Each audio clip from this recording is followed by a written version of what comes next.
Hi there, this is H. Victoria Hager Atkerson. I'm an author and a writer, and I had a very interesting question for one of my students in my writing class. A lot of times when I have classes,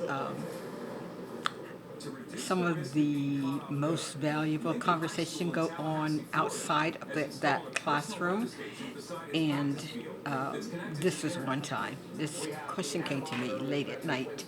I am one of those people who write very late at night. So, and I welcome people to call me anytime after 11 o'clock because that's when I'm alert. And you can depend on what I tell you as being accurate because that's my shine time. This person wanted to know exactly what happens, what am I doing while I'm writing? What are some of the things that they should be mindful of when they begin their writing? And I had to think about it for a few minutes because I never thought about what you do or what I do. But I think that the most important thing you have to do is to clear your mind of everything. Again, I forgot to turn my TV off. Guys, sorry.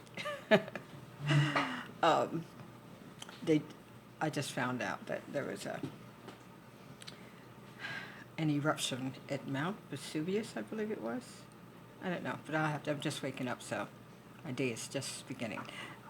Trying to track that story down because I love to hear about things related to weather, as most of my friends know.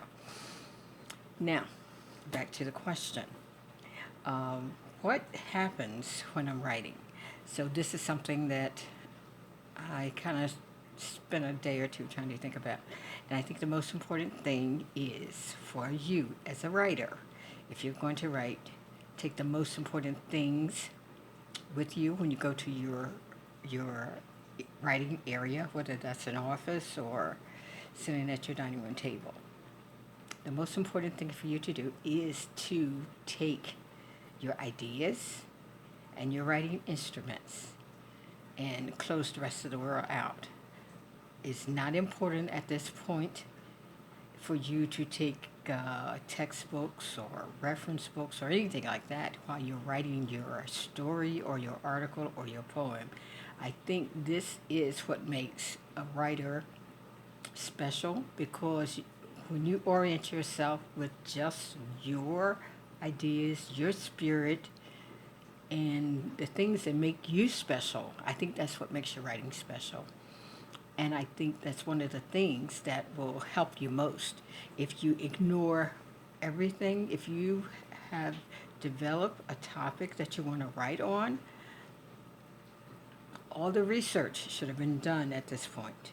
You should know exactly what you're writing about and who you're writing about. And the thing is to concentrate on that. So you don't want to take any reference books. You don't want to take any notes. You don't want to take anything. It's just and your writing instruments and your ideas because that's the bowl of soup that you're going to be using to write your story, article, or poem, okay? The one thing that I think you need to do is prepare for the time before going into that setting. Prepare your writing area if it is a picture. Like I have thousands, well, not thousands, but lots and lots of pictures on Africa when I did this story because I thought it was most important for me to acknowledge, this is my latest book, Enslaved, it was most important for me to acknowledge where the heart of the people of this story was when they were kidnapped. It was very important that their heritage, which made them who they are, was acknowledged in the story that I was telling. So I surrounded myself in everything's African, and that's the area I went into. Not words, not summaries of research I've done, not the research books. I didn't even do the music because I feel like my brain has absorbed all of that. And you kind of lose some of the things that you don't need. You may have done tons of information, tons and tons of things, and um, readings, research, or whatever on your subject matter, You don't need all of that. The only thing you need to concentrate on are those things that are pertinent to your story. What is it that's going to bring your story on? Now, you may target, and one of the things I did when I first started writing, I kind of made a decision that I was going to do 25 pages a night. And that was kind of my barometer to get me moving. And since then, that has changed because I can write. My discipline is such that I can write for hours. And I don't think that's necessarily a good thing.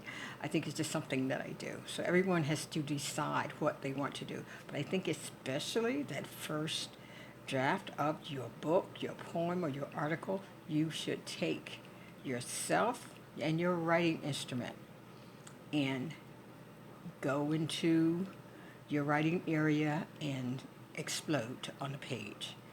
That is your motivation that you need. That's the only equipment you need. That's the only thing that you need, yourself and your writing instruments.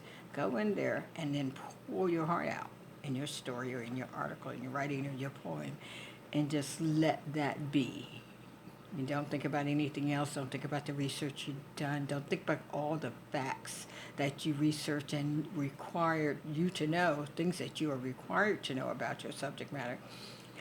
Those things don't matter. The only facts that you need are the things that's going to make that page come alive and that story come alive or that poem come alive.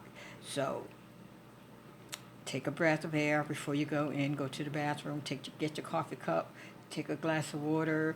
If you think you're going to need something, whatever, I don't know. I don't smoke now. I used to years and years ago. But whatever you need, take that into your writing space and then sit there. Like I said, take care of all necessity things. If you have children, make sure their needs are met. And then outline for your family that you are about to embark on a journey that requires no interruptions, which means if the telephone rings, do not call me. If someone comes to visit, please tell them I'm otherwise occupied or I'm out, I'm not here, which is kind of true because you really aren't. You're in that world that you're writing about. So get busy doing that. So that's what happens in that milieu, in that writing milieu. You just want to concentrate on your writing instruments, yourself, and your ideas. And watch the magic happens, okay? Now, thank you for that great question. And be sure to like my channel before you go. And also, there's something called subscriptions. I want everyone to be aware that this is a free subscription. There are no charges now, later, or in the future. All you have to do is push the red button, it's right over here, and subscribe to my channel. And what happens is you will know, they will notify you when I post a video, and you can just enjoy. Let's keep our electronic relationship up. Now, before I say anything else, I want to just give you a reminder of my latest book, which is Enslaved, and ask you to look that up at Barnes & Nobles or on Kindle. Not Kindle yet, Kindle soon, probably before the weekend's out. But be sure to pick up a copy. Great book, and I pray that you will love it. And I need you to make comments when you do, and let me know what you think, okay? So you take care, and be sure to like someone special, and love to you.